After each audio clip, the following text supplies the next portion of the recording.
Hi friends, SPM క్రియేషన్స్కి స్వాగతం. Friends, ఈపీఎఫ్ఓకి సంబంధించిన మరొక అప్డేట్. ఈపీఎఫ్ ఖాతా ఉన్నవారందరికీ ఇది శుభవార్త. ఉద్యోగుల ప్రావిడెంట్ ఫండ్ ఆర్గనైజేషన్ ఈపీఎఫ్ఓ ఉద్యోగుల డిపాజిట్ లింక్డ్ ఇన్సూరెన్స్ స్కీమ్ ఈడీఎల్ఐలో అనేక కీలకమైన ముఖ్యమైనటువంటి మార్పులను ప్రకటించింది. అవేంటో ఈ వీడియోలో చూద్దాం. దానికోసం మీరు ఈ వీడియో స్కిప్ చేయకుండా పూర్తిగా ఎండ్ వరకు చూడగలరు. అలాగే మరిన్ని అప్డేట్స్ మరియు సలహాలు సూచనల కోసం మన ఛానల్ను సబ్స్క్రైబ్ చేసి లైక్ చేస్తూ కామెంట్ చేయగలరు, అలాగే షేర్ చేయగలరు.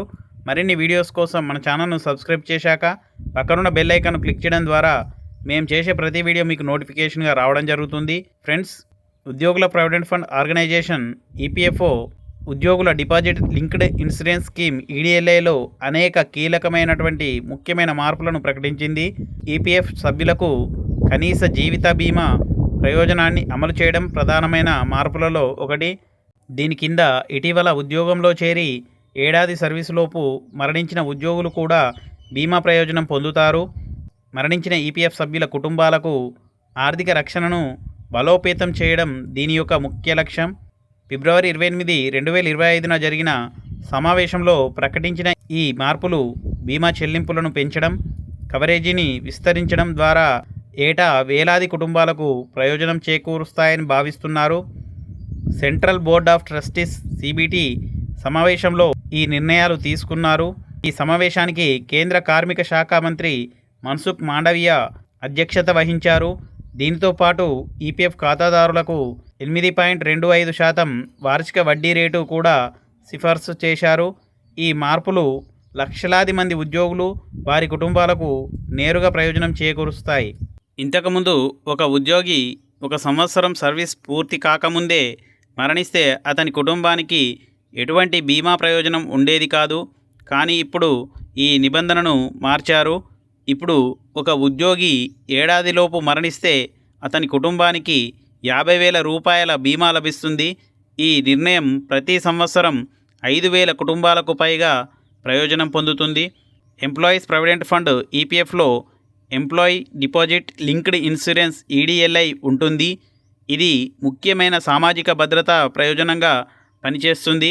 ఈ కార్యక్రమం ఈపీఎఫ్ సభ్యులు తన ఉద్యోగ సమయంలో దురదృష్టవశాత్తు మరణించిన సందర్భంలో వారిపై ఆధారపడిన వారికి ఆర్థిక సహాయం అందిస్తుంది. ఈపీఎఫ్ఓ నిరంతర సర్వీస్ సమయంలో ఉద్యోగాన్ని విడిచిపెట్టి మరో ఉద్యోగం పొందడం మధ్య ఉన్న ఈ అంతరానికి సంబంధించిన తన విధానాన్ని కూడా సవరించింది. పాత నిబంధన ప్రకారం ఉద్యోగం మారేటప్పుడు 1 లేదా 2 రోజుల గ్యాప్ ఉంటే వారి కుటుంబాలు ఈడీఎల్ఐ ప్రయోజనం పొందడానికి అనర్హులుగా ప్రకటించేది. అయితే ఇప్పుడు ఈ నిబంధనను కూడా సులభతరం చేశారు.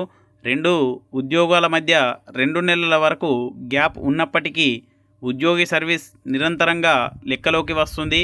అంటే ఉద్యోగులు వెంటనే మరో ఉద్యోగంలో చేరకపోయినా వారికి 2.5 లక్షల రూపాయల నుండి 7 లక్షల వరకు బీమా ప్రయోజనాలను పొందుతారు.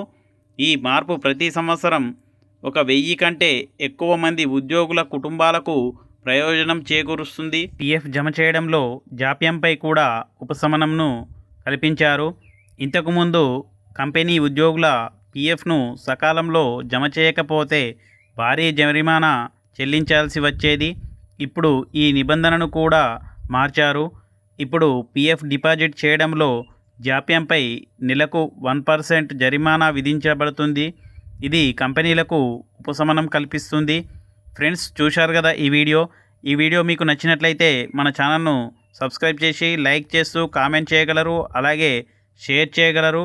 మరిన్ని వీడియోస్ కోసం మన ఛానల్ను సబ్స్క్రైబ్ చేశాక పక్కనున్న బెల్ ఐకాన్ను క్లిక్ చేయడం ద్వారా మేము చేసే ప్రతి వీడియో మీకు నోటిఫికేషన్గా రావడం జరుగుతుంది. Thank you friends, thanks for watching. Thank you.